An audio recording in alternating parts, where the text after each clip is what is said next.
এই দৃশ্য চেনো?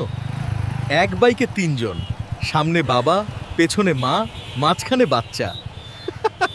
পুলিশ দেখলেই তিনজন একসাথে একটু গুটিয়ে যায়, যেন গায়েব হয়ে যাবে। চুপ থাকো, না হলে পুলিশ দেখবে। আমি তো দেখতেই পাচ্ছি না। আমরা কি সিনেমায় পালাচ্ছি? ঠিক তখনই সামনে পুলিশ হাত তুলল। থামুন! পুলিশ এগিয়ে এলো। তিনজনের মুখেই এমন চেহারা যেন ধরা পড়া গোপন মিশন। পুলিশ বলল, তিনজন একসাথে বাইকে, কে চালাচ্ছেন আর কে ভয় দেখাচ্ছেন?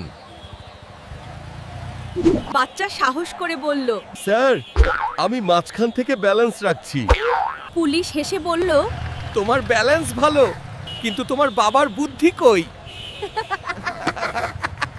বাবা বলল, স্যার, এখন শুধু ঘরে যাচ্ছিলাম।